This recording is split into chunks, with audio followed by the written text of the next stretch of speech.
All right, I'm getting started on the ring here. I've got all the pieces. You can see the platinum here, the meteorite here. I've got some other stuff on my desk here. Let's check it out. So here's my setup. This is the platinum. This is 3D printed. So it's originally printed in wax.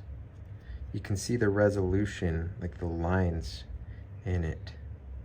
So we need to smooth that out. So it's printed in wax, and then they cast that wax in a plaster, and then they melt away the wax, and then they pour in the platinum. So you can see those 4 little spots on it. That is where the sprues were connected, and that is how the platinum flowed into the piece. We've also got the second piece right here. You can see I've already went ahead and used the micromotor to get rid of some of that. So there's the platinum dust that got collected. So we need to go in and remove all of those, or else we won't be ready to move on. They won't work in the next step. There's a closer look at the resolution of the printing. So obviously we need to smooth that out before we're done.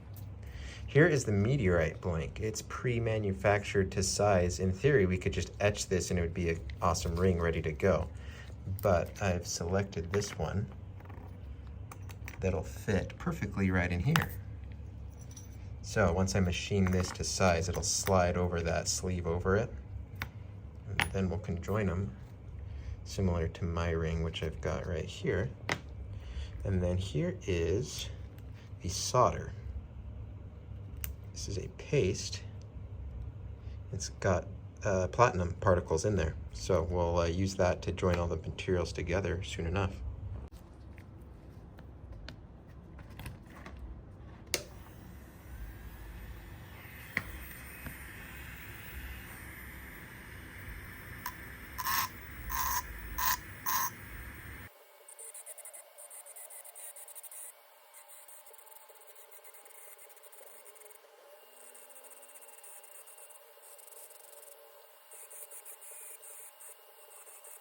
All right, I've got the platinum all cleaned up. We're ready to move on to the next steps. You can see I got all of the sprues smoothed out. That's all we need to do so far. And then this slides on, not easily, but just barely. There we go. So that's on there nicely. Now we're ready to move on to the meteorite. So here's the blank. Here is what they look like in a more raw state. So here is a big rough piece of it. Here's what the outside texture of it looks like. So this, they find these up in northern Scandinavia. This is the Muoniana lusta meteorite. So they all fell in a big patch up in northern Scandinavia. These are buried under the frozen rocky ground. So they get metal detectors. They go out and find them, dig them up. It takes a long time. They ship them to us. They're mostly iron, really hefty. And then we use a water jet to cut out rough blanks. So that's what these circles are from, and then the blanks will look something like this. And then we have a third-party supplier that we send the blanks to, and then they use a CNC machine to speed up our process. So we have them like 90% ready to go. I just need to do a few customizations to it to make sure it's the right width, the right diameter, and everything to sleep in together perfectly, like on my ring here. So we'll go ahead and get started on that.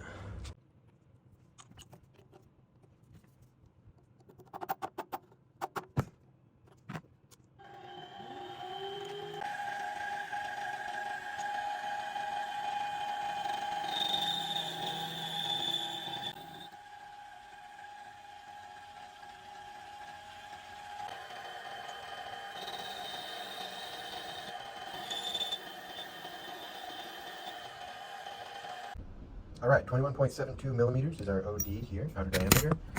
Now we need to go just above that with this inner diameter in order for them to fit together. We are right almost there, so we just need to do one final pass and then they should fit together nicely. Right now it won't quite go.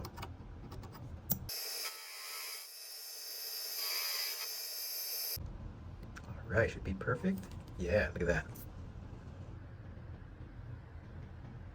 All right, the channel width is about 5.5 millimeters here, not 6, like I said earlier.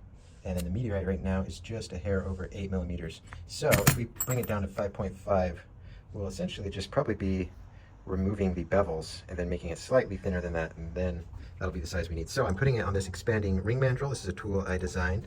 It's got 4 sections of it, 1, 2, 3, 4. You put it on here, And then you tighten this screw, which drives all of the 4 tines outwards, and it grips onto the ring.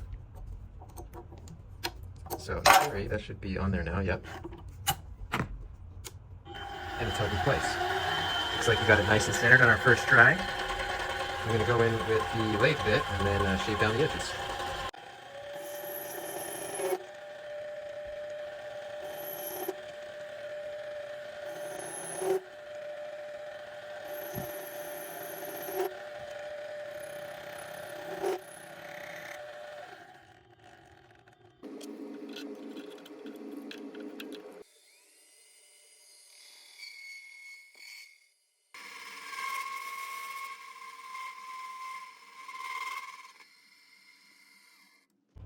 All right, we've got our width right where we want it, so we can go ahead and loosen this, pull it off, and move on to the next step. There's a little bit of a burr left on the meteorite, so I need to knock that off with the micromotor.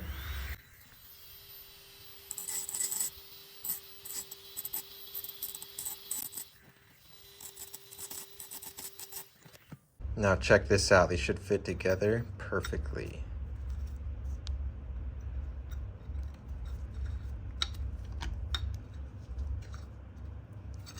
Look at that. Okay, we're getting there. I need to shove this on, but I don't want to force it right now. Nice, this is gonna look so clean. All right, it's been about 15 minutes. I've just been working on the fit and finish of everything. You can see how nicely everything's fitting together. The meteorite needs to be sanded down, obviously, shaved down, but we're gonna do that later. I've just been using this hand file and going in and just getting everything just perfect. Now our next step is going to be to conjoin everything together. We got to use this solder. We'll get started on that right now. All right, I've got my soldering station all set up. Here's the ring. I've applied some flux. That's that liquid you see on there. And then that paste, that is the solder itself. Ready to go ahead and get started. Here's my jeweler's torch. I'm using propane and pure oxygen. And then I mix the ratios here. It's a little bit tricky one-handed. There we go. There we go. There's a proper flame.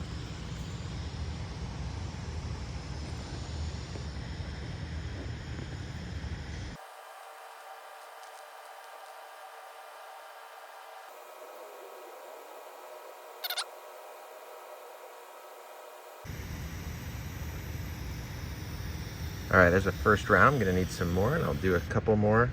I'm not gonna film these though, because that was difficult. All right, the soldering's all done. You can see there is no longer a gap there. It's all joined together, so it's looking really good. Now we got to start working on cleaning this up. So I'm going to sand away at the inside using my Fordham tool. Just get rid of all of that oxidation and smooth out all of the texture, get rid of the resolution that was left over because they 3D printed the wax and it's got just those jagged little edges in there. So we're going to smooth that all out. We're not going to give it a nice finish though. We're going to do that at the very end. And then I'm going to mount it back onto the expanding ring mandrel here. Then we're going to shave down the meteorite until it's flush with everything. At that point, I'll go in and sand all the bevels, get it looking really nice. I might polish it at that point, and then we'll move on to the etching. That should be the last of it.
All right, the polish is done. The ring would be done, but it's meteorite, so we need to etch it. So that's what we're gonna move on to now. All right, time to etch. I've got the ring and I'm just wiping it down with some acetone. I would need to completely degrease the meteorite, make sure it etches properly. And I've got all my chemicals prepared here. This is a nitric acid solution. This is a neutralizer. This is the blackening agent. And then this is just a sealant rust inhibitor. I'm gonna go ahead, just drop this in here.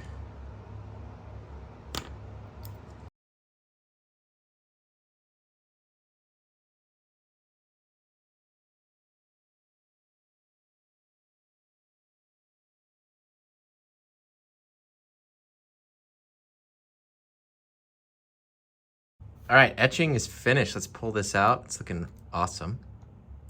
Go ahead and neutralize it.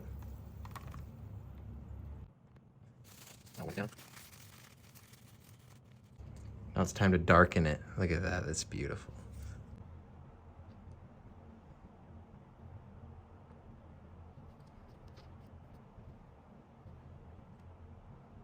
All right, time to darken it.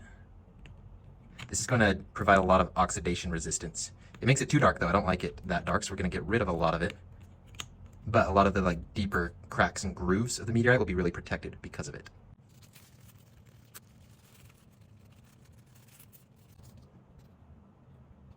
All right, and then this is just a sealer. Same thing as the blackening. This is gonna penetrate deep into the meteorite, give it as much oxidation resistance as we possibly can.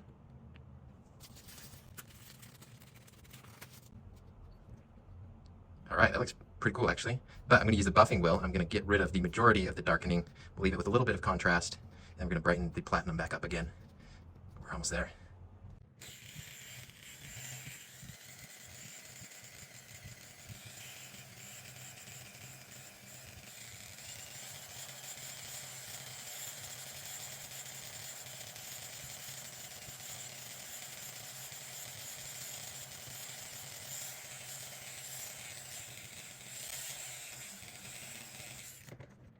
Check it out. We're finished. This was a good one. You never know how the meteorite pattern is going to turn out until you're finished. This has some good patterning on it. I like it. Turned out great. The platinum, super classy. Really resilient. Awesome. Hope you enjoyed, Andy.